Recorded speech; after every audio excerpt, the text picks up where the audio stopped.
You know something's shifting in American politics when even CNN's Van Jones, one of the most loyal voices of the left, starts sounding nervous. He just admitted that Zohran Mamdani's fiery victory speech didn't sound like leadership. It sounded like something darker. And while Democrats scrambled to explain that tone, the Supreme Court just handed Trump his 24th legal win, signaling that the balance of power is shifting right under their feet. What's happening right now isn't just politics, it's a reckoning. Because one side is preaching revolution, and the other side is quietly winning in courtrooms, states, and hearts across America. Let's unpack this moment, because it might just define the next decade. Picture this. You're watching election night coverage on CNN, and the results from New York City come in. The progressive candidate wins decisively. The crowd erupts. Confetti falls. The cameras cut to the victory speech. You'd expect celebration, maybe some gracious words about unity and moving forward together. But that's not what happened. What came through that microphone was something else entirely. The tone was sharp, almost angry. The message wasn't about bringing people together. It was about division, about winners and losers, about taking from some to give to others. And sitting in the CNN studio, Van Jones, a man who's defended progressive causes for decades, looked genuinely uncomfortable. He said something remarkable. He said the warm, open, embracing guy voters saw on the campaign trail wasn't on that stage. Instead, there was some other voice speaking, someone almost yelling into the microphone. Jones worried aloud whether Mamdani would be more of a class warrior than a unifier. Think about that for a moment. One of the left's most prominent voices expressing concern about a progressive victory. What does that tell you? It tells you the mask slipped. During the campaign, Mamdani was all smiles, soft lighting, and friendly videos on social media. He talked about helping working people, making life more affordable, being there for ordinary New Yorkers. It sounded reasonable, even appealing. But the moment victory was secured, the tone changed. The rhetoric shifted. Suddenly it wasn't about helping everyone. It was about identifying enemies and punishing them. Now, if you've lived through a few decades of history like many of us have, this pattern might sound familiar. It echoes other moments, other movements, other promises that started with idealism and ended with control. I'm thinking of stories from people who lived through political upheavals, not here in America, but in places that tried to remake society from the ground up based on grand theories about equality and fairness. There's a man who used to teach classical guitar, came here from Cuba decades ago. He remembers being a child when Castro's revolution swept through. At first, the soldiers came into his village and handed out candy to the children. Everyone was told they were being liberated from oppression. Finally, they were free. The kids loved it. The promises sounded wonderful. Everyone would have what they needed. Nobody would be left behind. But then, just days later, everything changed. The tone shifted. The friendly faces became stern. Neighbors started disappearing in the middle of the night. Businesses were seized. Families who'd built something over generations watched it taken away because it was deemed unfair that they had more than others. The candy turned to ashes pretty quickly. That's the thing about these movements. They start with promises of paradise, with talk of fairness and justice and equality. But they always require someone to be the villain. Someone has to be blamed for why paradise hasn't arrived yet. And that someone is usually whoever has worked hard, saved money, built a business, or simply wants to live their life without the government controlling every aspect of it. So when Van Jones heard that tone in Mamdani's voice, maybe somewhere deep down he recognized the pattern. Maybe he realized this wasn't just progressive politics. This was something more extreme, something that might not stop at reasonable reforms. And the proof is already showing up in the real world, not just in speeches. Within hours of Mamdani's election, people started voting with their feet. Not just any people, but the people who make a city run. Business owners, professionals, job creators. There's an Asian restaurant chain, pretty successful, operates in several cities. They announced they're moving their headquarters from New York to Tampa, Florida, just like that. Because they looked at what was coming and decided they didn't want any part of it. And they're not alone. Over the past couple of years, more than 100,000 New Yorkers have already relocated to Florida. Think about that number. That's like an entire mid-sized city picking up and leaving. And they took their money with them, somewhere between $10 and $15 billion in income that used to be taxed by New York, now flowing into Florida's economy instead. Mamdani has proposed raising taxes even further on high earners, adding another percentage point or two on top of what's already one of the highest tax burdens in the nation. That would push the total tax rate past 50%. Imagine working hard all year and knowing that more than half of what you earn goes to the government. At some point, people just say enough and leave. And that's exactly what's happening. It's not just businesses and wealthy individuals either.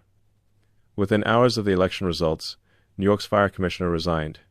No detailed explanation, just a quiet resignation. But the timing speaks volumes. When public officials start stepping down the moment a new administration is about to take over, it tells you they don't want to be associated with what's coming. They see the writing on the wall. Now, here's where it gets really interesting. While all this chaos is brewing in New York, something very different is happening in Washington. The Supreme Court just ruled on a case involving passport designations. The question was whether people could list their gender as something other than male or female on official government documents. The Trump administration said no, passports should reflect their biological sex. Lower courts blocked that policy.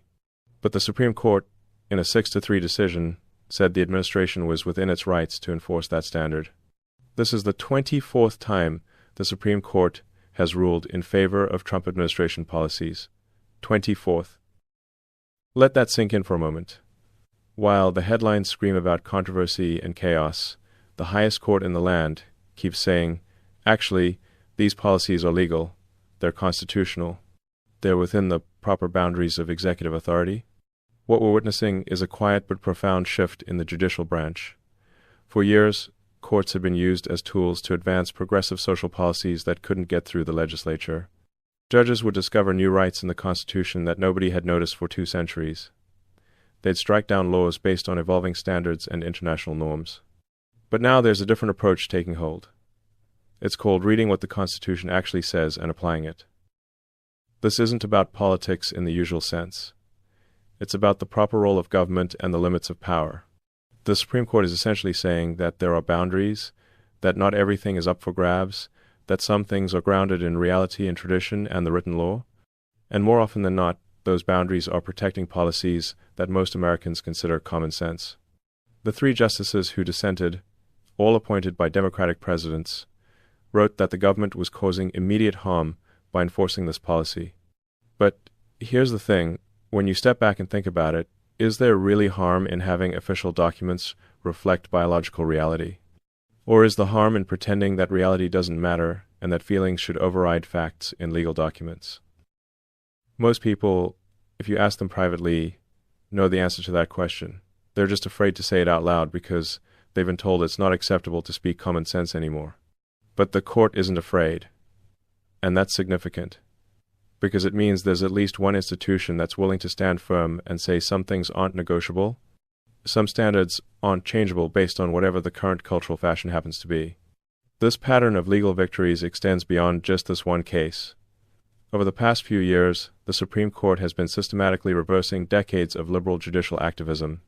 Cases about religious liberty, free speech, gun rights, executive authority, they're all trending in the same direction. Not because the court is partisan, but because the Constitution, when read as written, supports these outcomes. So you have the stark contrast developing. In New York, a newly elected official comes in with revolutionary rhetoric, promising to overturn systems and redistribute wealth and punish the successful. And immediately, the productive people start leaving, the money flows out, officials resign, and the whole thing begins to crumble before it even starts. Meanwhile, in Washington, the court is quietly building a foundation of precedents that restore traditional American principles. Order versus chaos, reality versus fantasy, results versus rhetoric. And nowhere is that contrast more obvious than in what's happening in Congress right now. Federal workers aren't getting paid. Essential services are strained. And in the middle of all this, Senator John Kennedy from Louisiana introduced a bill. Simple idea. Members of Congress shouldn't get paid during a shutdown. If federal workers aren't being paid, why should the senators and representatives who failed to pass a budget? Makes sense, right?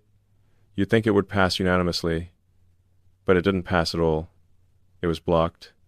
And not by a Democrat, but by Rand Paul, a Republican senator from Kentucky who styles himself as a fiscal conservative. His reasoning? Well, members of Congress have a contract, and you can't just stop paying people who have a contract and are doing their work. Except here's the problem with that argument. The House of Representatives isn't even in session. They're not working. They're home in their districts while the government is shut down and millions of Americans are struggling. So Kennedy came back with a compromise. Okay, fine, don't cancel their pay permanently. Just withhold it during the shutdown and pay them back later once the government reopens. That way nobody loses money, but there's at least some shared sacrifice, some symbolic gesture that Congress understands the pain they're causing. Blocked again. And this tells you something important about the political class, regardless of party. There's a fundamental disconnect between them and us. They live in a different world, where their paychecks are guaranteed, where they have special health care plans and pension systems that ordinary Americans can only dream about, where the rules that apply to everyone else somehow don't apply to them. And while they're protecting their own salaries, there are millions of Americans who depend on food assistance programs, people who are genuinely struggling, and a federal judge just ordered the administration to immediately pay out full benefits for those programs, despite the shutdown. The Trump administration appealed that ruling, not because they want people to go hungry, but because there's literally no money appropriated to pay for it. You can't just order the government to spend money that hasn't been allocated by Congress. That's not how the system works. But the judge said people are going hungry right now, today, and that's unacceptable. And he's right. It is unacceptable. But here's the hard truth that nobody wants to say out loud. You can't solve that problem by judicial fiat. If there's no money in the account, ordering someone to write a check doesn't create the money. All it does is highlight the dysfunction, the fact that the people we elected to manage these things have failed to do their basic job. And this is where the rubber meets the road for ordinary Americans, because they look at this mess and they think, somebody needs to fix this. Somebody needs to stand up and make sense of it all and actually deliver results instead of excuses. And that's where figures like Mamdani gain traction, even though many believe his solutions would make everything worse. He offers simplicity. He says the problem is rich people, corporations, the system itself. Burn it down and start over. It's emotionally satisfying. It's easy to understand. The only problem is it doesn't work. It's never worked. Anywhere. Ever. But that message still resonates with a certain segment of the population, particularly younger voters, who haven't lived through the consequences of these ideas. There were reporters out on the streets of New York after the election, interviewing people who voted for Mamdani, asking them why.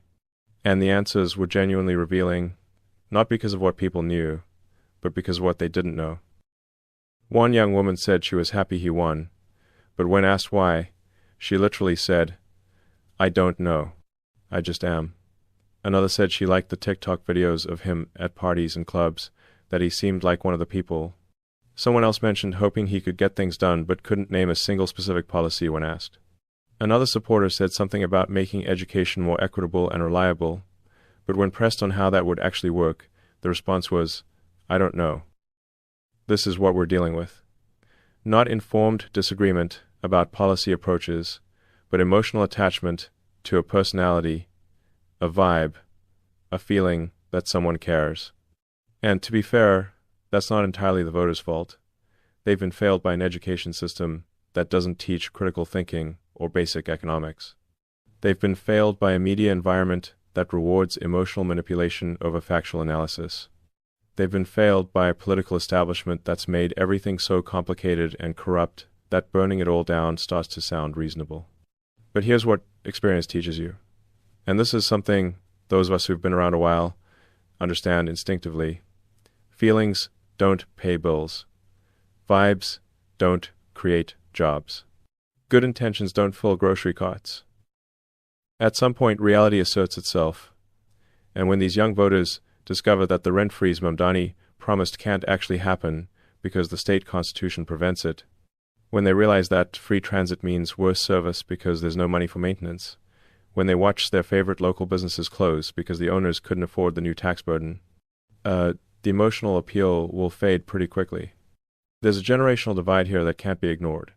If you look at the voting data, Mamdani won overwhelmingly among voters under 45, but among voters over 45, particularly those over 60, the race was much closer.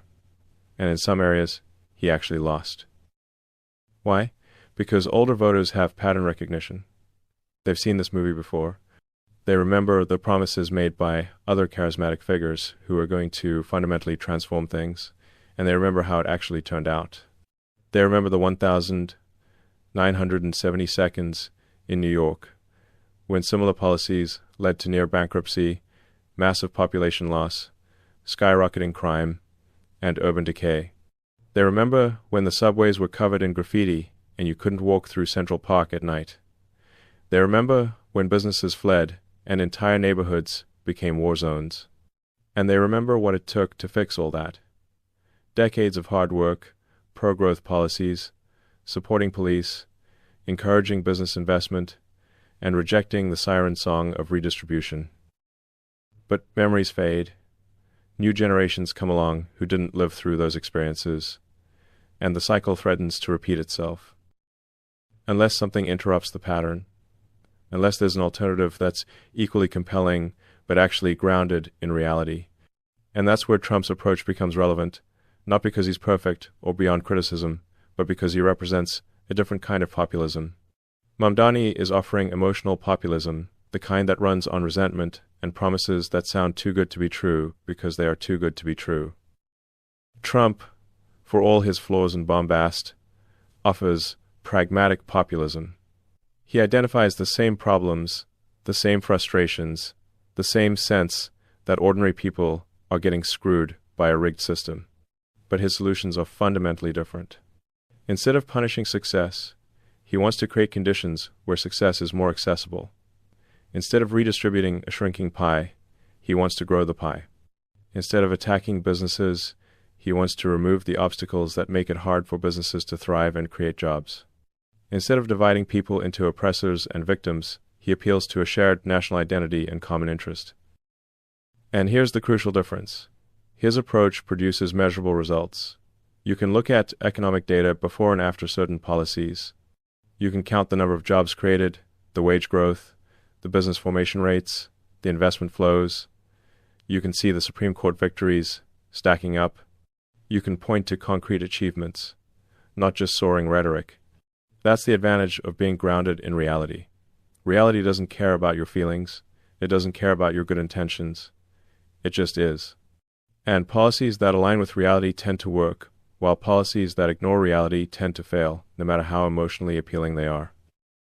This is something that gets lost in our current political discourse. We've become so focused on how things make us feel that we've stopped asking whether they actually work. Someone proposes a policy that sounds compassionate, and if you question whether it will achieve its stated goals, you're accused of being heartless. But real compassion isn't about what makes you feel good. It's about what actually helps people. If you really care about struggling families, you should want policies that create jobs and reduce the cost of living, even if those policies don't sound as emotionally satisfying as promising free everything. If you really care about the vulnerable, you should want a stable society with functioning institutions, even if that requires saying no to demands that would bankrupt those institutions. If you really care about the next generation, you should want to leave them a country that works, not a country buried in debt and divided against itself. And increasingly, Americans are figuring this out. Not all of them, not overnight, but gradually, through painful experience. They're noticing that the places with the most generous promises tend to have the worst outcomes. They're noticing that people and businesses are fleeing blue states for red states in record numbers. They're noticing that despite all the revolutionary rhetoric, life isn't getting better in the places where that rhetoric is turned into policy. That's why there were voters in New York who cast ballots for Trump and then turned around and voted for Mamdani just months later. They're not ideological. They're desperate. They want someone to shake things up to fight for them, to take on the powerful interests that have made life unaffordable. They don't care if that person is a conservative billionaire or a socialist organizer, as long as they believe that person is on their side against an establishment that clearly isn't. This is the volatility of populist politics. It can swing left or right depending on who captures that energy and what results they deliver. Right now, the energy is dispersed. Trump activated one version of it and won a massive mandate. But governing is harder than campaigning. And if people don't see results, if their lives don't tangibly improve, that energy will look elsewhere. And figures like Mamdani are ready and waiting to redirect it towards something much more dangerous. So we're at a crossroads. One path leads toward more Mamdanis, more revolutionary rhetoric, more policies that sound good but produce disaster, more division, more decay. The other path leads toward a restoration of common sense, toward policies that actually work even if they're not emotionally titillating, toward a recognition that America's traditional principles, while imperfect, have produced more prosperity and opportunity than any alternative system ever devised. The Supreme Court's steady string of victories for constitutional principles is a sign that the institutional foundation is there. The exodus from blue states to red states is a sign that people, when given the choice, vote with their feet for what works over what sounds nice. The discomfort of figures like Van Jones is a sign that even the left is starting to recognize they've created something they can't control. But none of this is guaranteed. The crossroads is real. The choice is real. And it's going to be made not just in elections, but in countless small decisions, where businesses choose to locate, where families choose to live, which leaders people choose to follow, which ideas people choose to embrace or reject. History teaches us that societies can make catastrophic choices. They can choose comfort over freedom, equality over opportunity, security over risk, revolution over reform. And they can wake up one day and realize they've traded away everything that made their country special in exchange for promises that were never going to be kept. It's happened before. It could happen again. But history also teaches us that course corrections are possible. America has always had this remarkable ability to veer toward the edge of disaster and then pull back at the last moment. We had a civil war and came out stronger. We had a Great Depression and built the greatest middle class the world had ever seen. We had the turmoil of the 60s and 70s and elected Reagan. We faced down the Soviet Union, reformed welfare, balanced the budget, and proved that free markets and free people could outperform central planning every single time. We can do it again. But it requires something from us. It requires that we not be passive spectators. It requires that we speak up when we see nonsense, even when we're told it's not polite to do so. It requires that we support policies and leaders who are grounded in reality, even when the alternatives are more emotionally appealing. It requires that we remember what works and teach it to the next generation, even when they don't want to hear it because they think they've discovered something new. Because here's the thing, they haven't discovered anything new. Everything Mamdani is proposing has been tried before, many times, in many places, and it's failed every single time. The only new thing is that a new generation has to learn the lesson for themselves. Our job is to make sure that lesson doesn't cost them their future. The contrast couldn't be clearer. On one side, speeches full of anger and division, promising revolution and fairness, but delivering economic collapse and exodus. On the other side, quiet legal victories, constitutional restoration, and policies that create conditions for actual prosperity rather than just talking about it. One side offers feelings. The other side offers results.